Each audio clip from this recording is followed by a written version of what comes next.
नमस्कार फ्रेंड्स, मैं हूं एस्ट्रोलॉजिस्ट श्वेता तथा आज हम बात करेंगे सूर्य के बारे में। सूर्य की महत्वता वैदिक एस्ट्रोलॉजी में क्या है तथा सूर्य वैदिक एस्ट्रोलॉजी में किन किन चीज़ों को रिप्रेजेंट करता है, उसके बारे में आज हम करेंगे विस्तृत रूप से चर्चा। वैदिक एस्ट्रोलॉजी में सूर्य को सबसे अधिक महत्वपूर्ण ग्रह कहा जाता है, क्योंकि सूर्य ही एकमात्र ऐसा ग्रह है जो कि प्रकाश उत्पन्न करता है तथा अन्य सभी ग्रहों को भी प्रकाशित करता है। सूर्य के प्रकाश के कारण ही इस धरती पर जीवन संभव हुआ है तथा सभी ग्रह जो है सूर्य की परिक्रमा भी करते हैं। सूर्य को जो है मंत्रिमंडल में राजा की, ग्रहों के मंत्रिमंडल में राजा की पदवी प्राप्त है तथा सूर्य को जो है हम सभी जीव पेड़ पौधे सभी की आत्मा का कारक माना जाता है, सिग्निफिकेटर माना जाता है। तो सूर्य के बिना इस धरती पर जीवन ही संभव नहीं है, इसलिए सूर्य की महत्वता सबसे अधिक मानी जाती है। वैदिक एस्ट्रोलॉजी में सूर्य को जो है आत्मविश्वास, दृढ़ इच्छा शक्ति, कॉन्फिडेंस, ऊर्जा शक्ति, वाइटलिटी, ओवरऑल हेल्थ तथा पावर, सत्ता, फेम इत्यादि का कारक माना जाता है। वैदिक एस्ट्रोलॉजी में 12 भाव माने जाते हैं तथा 12 भाव में से जो पहला भाव होता है उसका कारक सूर्य माना जाता है। फर्स्ट हाउस से जो है हम व्यक्ति की ओवरऑल हेल्थ, पर्सनैलिटी तथा व्यक्ति का व्यक्तित्व हम देखते हैं फर्स्ट हाउस से, तथा ओवरऑल हेल्थ जो है निर्णय शक्ति, हेल्थ इत्यादि फर्स्ट हाउस से देखे जाते हैं। तो सूर्य फर्स्ट हाउस का कारक है, यानी कि सूर्य हमारे अंदर दृढ़ इच्छा शक्ति, निर्णय शक्ति तथा हमारी पर्सनैलिटी का कारक सूर्य है। तो यदि फर्स्ट हाउस, फर्स्ट लॉर्ड तथा सूर्य तीनों ही कहीं न कहीं शुभ अवस्था में हो तो व्यक्ति बहुत आत्मविश्वास से भरा होता है। ऐसा व्यक्ति जो है विल पावर भी स्ट्रॉन्ग मिलती है तथा अपने दृढ़ इच्छा शक्ति के कारण ऐसा व्यक्ति जीवन में निरंतर आगे बढ़ता रहता है तथा कठिन परिस्थितियों में भी संयम बनाए रखता है। सूर्य को जैसे कि मैंने कहा आत्मविश्वास का भी कारक मानते हैं, तो ऐसा व्यक्ति जल्दी से घबराता नहीं है। इसके विपरीत तथा हेल्थ भी अच्छी रहती है। इसके विपरीत यदि सूर्य की कंडीशन खराब है या पाप पीड़ित है या त्रिक भाव में है तथा फर्स्ट हाउस, फर्स्ट लॉर्ड भी कहीं ना कहीं अच्छी अवस्था में नहीं है, कमज़ोर है, तो व्यक्ति की सबसे पहले हेल्थ खराब रहती है, आत्मविश्वास में कमी आ जाती है तथा व्यक्ति जो है अज्ञात भय में सदा रहता है। ऐसे व्यक्ति के अंदर से कॉन्फिडेंस नहीं होता, कुछ डरा डरा सा ऐसा व्यक्ति रहता है। तो इसलिए फर्स्ट हाउस का कारक सूर्य को मानते हैं। यदि हम फिजिकली देखा जाए तो सूर्य जो है हमारे नेत्र ज्योति का कारक है, यानी हमारी आई साइट का कारक सूर्य को माना जाता है। यदि सूर्य स्ट्रांग हो तो आई साइट अच्छी रहती है। इसके साथ साथ सूर्य को जो है हृदय का कारक मानते हैं तथा फोर्थ हाउस से भी हम जो है हार्ट को देखते हैं। तो यदि कुंडली में फोर्थ हाउस, फोर्थ लॉर्ड तथा सूर्य तीनों ही अच्छी अवस्था में है तो व्यक्ति जो है स्वस्थ रहता है तथा हार्ट भी ठीक रहता है। इसके अतिरिक्त इसके विपरीत यदि सूर्य तथा फोर्थ हाउस दोनों ही पीड़ित हों तो व्यक्ति कहीं ना कहीं हार्ट डिजीज इत्यादि का भी शिकार हो जाता है। तो इसके अलावा सूर्य को जो है हड्डियों का भी कारक मानते हैं। यदि सूर्य स्ट्रांग है कुंडली में तो व्यक्ति जो है बोन्स स्ट्रांग रहती हैं। इसके विपरीत यदि सूर्य कहीं ना कहीं पीड़ित है तो कहीं ना कहीं व्यक्ति को बोन्स से रिलेटेड यानी बैक एक, बॉडी एक इत्यादि रहता है तथा आर्थराइटिस इत्यादि की भी समस्या हो सकती है यदि सूर्य बहुत पीड़ित है तथा फर्स्ट लॉर्ड भी कहीं ना कहीं पीड़ित है तो अधिक चांसेस रहते हैं। इसके साथ साथ यदि देखें सूर्य को हमारे अंदर की डाइजेस्टिव फायर का भी कारक मानते हैं। डाइजेस्टिव फायर यानी हमारे भीतर की जठर अग्नि जिसके कारण हम भोजन पचाते हैं। तो यदि सूर्य स्ट्रांग है कुंडली में तो व्यक्ति को डाइजेशन सिस्टम भी स्ट्रांग रहता है। इसके विपरीत यदि सूर्य तथा 5th हाउस 5th लॉर्ड दोनों पर पाप प्रभाव है या फिर कहीं ना कहीं दोनों कमज़ोर हैं तो कहीं ना कहीं पेट से संबंधित रोग हो सकते हैं तथा भोजन के पचने में कुछ न कुछ समस्या व्यक्ति को हो सकती है। इसके लिए उपचार की भी हम बात करेंगे, लेकिन वो हम वीडियो के अंत में करेंगे। अभी हम जो है सूर्य के कारक तत्वों पर जो है बात करते हैं। तो जैसे कि मैंने कहा कि सूर्य 1st हाउस का कारक मानते हैं, इसके साथ साथ सूर्य को 9th हाउस का भी कारक माना जाता है। 9th हाउस से जो है हम व्यक्ति के पिता देखते हैं, पिता से मिलने वाला सुख इत्यादि 9th हाउस से देखा जाता है। हालांकि 9th हाउस का कारक बृहस्पति को भी माना जाता है, लेकिन सूर्य भी जो है 9th हाउस का कारक मानते हैं। तो यदि सूर्य तथा 9th हाउस 9th लॉर्ड तीनों ही यदि कहीं ना कहीं अच्छी अवस्था में हो तो व्यक्ति को पिता का सुख अच्छा मिलता है तथा पैतृक संपत्ति या पिता से मिलने वाला लाभ भी व्यक्ति को अच्छा मिलता है। इसके साथ साथ यदि हम देखें तो सूर्य को 10th हाउस का कारक मानते हैं। 10th हाउस से जो है हम व्यक्ति का करियर देखते हैं, व्यक्ति का मान, रेपुटेशन, करियर, ख्याति 10th हाउस से देखा जाता है। तथा सूर्य भी जो है कहीं ना कहीं मान, यश, पावर, ख्याति का कारक मानते हैं। तो यदि 10th हाउस 10th लॉर्ड तथा सूर्य तीनों ही यदि शुभ अवस्था में है, स्ट्रांग है, तो व्यक्ति जो है करियर में बहुत ऊंचाइयां पर जाता है।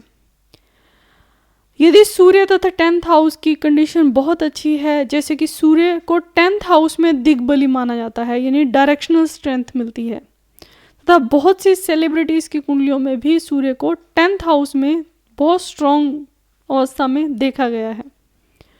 सूर्य तथा 10th हाउस यदि बहुत स्ट्रांग हो तो व्यक्ति बहुत उच्च पद पर, पावरफुल पोजीशन पर हो सकता है, जैसे IAS, IPS या फिर कोई पॉलिटिशियन हो सकता है या फिर बड़ा कोई सेलिब्रिटी इत्यादि भी हो सकता है, क्योंकि सूर्य को मान, ख्याति, पावर का प्रतीक माना जाता है, कारक माना जाता है। तो यदि सूर्य स्ट्रांग है तो व्यक्ति का करियर भी अच्छा रहता है। सूर्य का रतन जो है माणिक है, रूबी है, तथा सूर्य की उच्च राशि जो है मेष राशि है तथा सूर्य की नीच राशि तुला राशि है। सिंह राशि सूर्य की स्वराशि है तथा मित्र राशि सूर्य की, जो बृहस्पति की राशियां होती हैं जैसे कि धनु राशि तथा मीन राशि, सूर्य की मित्र राशि है। तथा मंगल की राशि स्कॉर्पियो भी यानी वृश्चिक को भी सूर्य की मित्र राशि कहा जाता है। तथा बुध की राशि भी कहीं ना कहीं सूर्य के लिए शुभ है। लेकिन शुक्र की राशि खास करके लिब्रा राशि में सूर्य नीच का फल देता है। तथा शनि की राशि जो कि है, शनि की मूल त्रिकोण राशि में यदि सूर्य हो तो सूर्य कुछ न कुछ कमजोर अवस्था में माना जाता है। लेकिन सूर्य को जो है कुंडली में स्थिति देखने के लिए हम किस भाव में स्थित है ये भी देखा जाता है। सूर्य को केंद्र त्रिकोण में, केंद्र में सूर्य सबसे अधिक स्ट्रांग माना जाता है। इसके बाद हम देखते हैं त्रिकोण में भी सूर्य ठीक फल देता है। तीसरा भाव सेकंड हाउस, लाभ भाव तथा धन भाव में भी सूर्य ठीक फल देता है। तो यदि सूर्य केंद्र में हो तो बहुत अच्छा फल देता है। खास करके 10th हाउस में सूर्य हो तो बहुत स्ट्रांग माना जाता है। इसके साथ साथ यदि देखें कि सूर्य के साथ यदि शुभ ग्रह हों, जैसे सूर्य के साथ बुध हो तो ये एक बुधादित्य योग बनता है। सूर्य के साथ मंगल हो तो भी ये एक पराक्रम योग बनता है। सूर्य से अगले हाउस, पिछले हाउस में भी कोई शुभ ग्रह विराजमान हो तो भी सूर्य को बल मिलता है। इसके विपरीत सूर्य पाप ग्रहों से पीड़ित नहीं होना चाहिए, यानी कि शनि, राहु, केतु से ना युति में हो ना दृष्टि में हो तो सूर्य ठीक फल देता है। सूर्य त्रिक भाव यानी छठा भाव, 8वां भाव तथा 12वें भाव में भी वीक, कमजोर माना जाता है। तथा यदि हमें करियर देखना है तो सूर्य की कंडीशन हमें दशमांश कुंडली में भी देखनी पड़ती है। यानी D10 में भी देखनी पड़ती है, तथा नवांश में भी हमें सूर्य की कंडीशन देखनी पड़ती है। तो ये हमने देखा कि हम किस तरह से जान सकते हैं कि सूर्य जो है कैसे इन्फ्लुएंस में है, शुभ है या अशुभ है। तथा हम आगे आने वाले वीडियोस में भी विस्तृत रूप से चर्चा करेंगे कि सूर्य जो है कब स्ट्रॉन्ग माना जाता है तथा किस भाव में कैसा फल देता है, तथा सूर्य से बनने वाले जितने भी योग होते हैं, सूर्य के कॉम्बिनेशन से बनने वाले जितने भी योग होते हैं, उनके बारे में हम विस्तृत रूप से चर्चा करेंगे। अभी हम उपाय के ऊपर भी देख लेते हैं कि सूर्य यदि आपकी कुंडली में पाप पीड़ित है या अच्छा फल नहीं दे पा रहे हैं, या आप सूर्य की शक्ति को कैसे बढ़ा सकते हैं, उसके बारे में अब हम करेंगे चर्चा। तो उपाय में सबसे पहले जिस भी ग्रह का आप उपाय करते हैं, जैसे मान लीजिए हमने पहले शनि का वीडियो किया था, तो शनि को न्यायाधीश कहा जाता है। तो जो लोग भी न्यायप्रिय होते हैं उन पर शनि की विशेष कृपा रहती है। तो इसी प्रकार से यदि आप सूर्य देवता का भी अनुसरण करते हैं तो कहीं ना कहीं सूर्य की कृपा भी आपके ऊपर बनी रहेगी। तो सूर्य के मुख्य गुण क्या होते हैं? एक तो सूर्य को जो है सभी के साथ समान रूप से देखने वाला, सभी को समान रूप से ट्रीट करने वाला माना जाता है। सूर्य कभी भेदभाव नहीं करते, क्योंकि सूर्य अपना प्रकाश जो है सभी को समान रूप से देते हैं। तो यदि हम भी सूर्य के अनुसार ही सभी के साथ समान रूप से भाव रखते हैं तथा एक मैत्री भाव सभी के लिए हम रखते हैं, तो हमें सूर्य की विशेष कृपा मिलेगी। दूसरा गुण, सूर्य जो है कहीं ना कहीं एक समय का पाबंद माना जाता है। यानी सूर्य निश्चित समय पर उदय होता है तथा निश्चित समय पर अस्त होता है, तथा सूर्य बिना अवकाश लिए प्रतिदिन उदय होता है। तो इस तरह से यदि हम भी एक निश्चित दिनचर्या के समान चलते हैं तथा सभी कार्य समय अनुसार नियम अनुसार करते हैं, तो कहीं ना कहीं सूर्य देव की विशेष कृपा बनी रहती है। तो ये था सबसे पहला उपाय कि हमें सूर्य को अनुसरण करना है, उनको फॉलो करना है, उनके गुणों को हमें भी अपने जीवन में उतारना है, ताकि हमें भी सूर्य की जो है कृपा मिल सके। दूसरा उपाय ये है कि जब सूर्य उदय होता है तब से लेके दोपहरी यानी मध्याह्न यानी 12 बजे तक किसी भी समय आप सूर्य को जल दें। तांबे के लोटे में थोड़ा सा गुड़ डालकर सूर्य को जल दें तथा सूर्य के 12 नाम का जाप करें। ये 12 नाम कुछ इस तरह से है। ओम मित्राय नमः, यानी कि जो सभी का मित्र है, ऐसे सूर्य देवता को हम नमन करते हैं। ओम रवे नमः, ओम रवे नमः का मतलब होता है जो सभी से प्रेज किया जाता है, उसको हम नमन करते हैं। ओम सूर्याय नमः, सूर्याय नमः का मतलब होता है जो सभी को गाइड करता है, ऐसे सूर्यदेव भगवान को हम नमन करते हैं। ओम भान्वे नमः, जो हमारे अंदर ब्यूटी देता है, ऐसे सूर्यदेव को हम नमन करते हैं।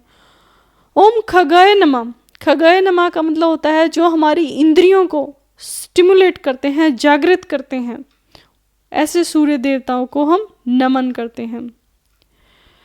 ओम पुष्य नमः, पुष्य का मतलब जो हमारा पोषण करता है, जो हमें नरिश करता है, ऐसे सूर्य देव को हम नमन करते हैं।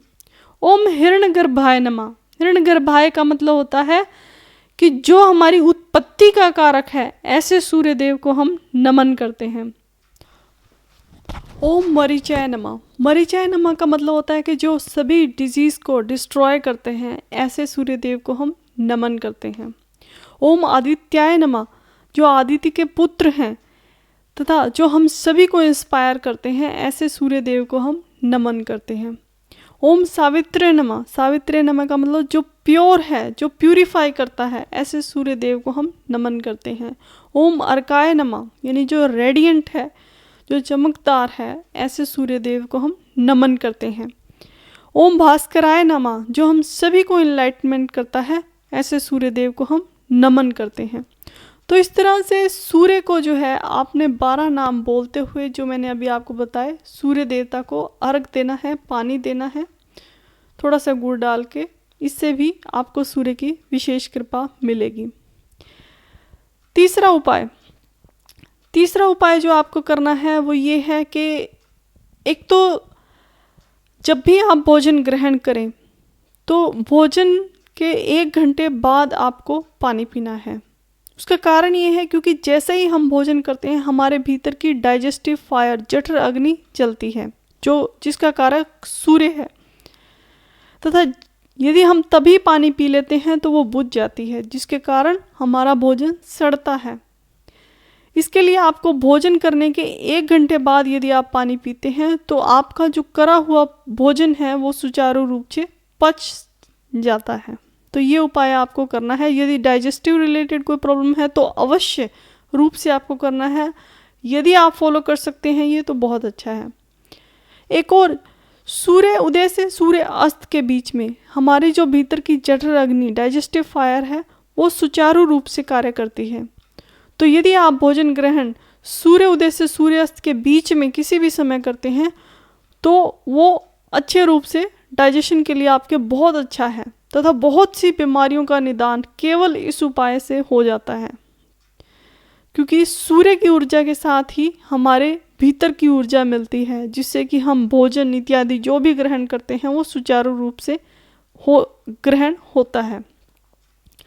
तो ये एक उपाय आप अच्छा कर सकते हैं अपने भोजन के साथ।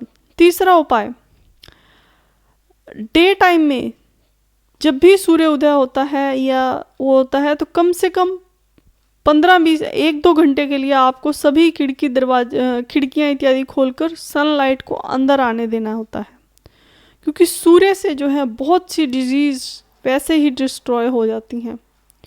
तो कम से कम किचन के अंदर तथा जहाँ पर आप बैठते हैं लिविंग रूम में, वहाँ पर जो है प्रॉपर लाइट अवश्य होनी चाहिए। इससे भी जो है, जैसे कहते हैं कि वास्तु दोष इत्यादि सभी जो है इससे दूर हो जाते हैं। यदि आपके घर में भी किचन में यदि तथा बाथरूम टॉयलेट में अच्छी प्रॉपर सनलाइट रहती है तो काफ़ी हद तक सभी वास्तु दोष आपके नील हो जाते हैं।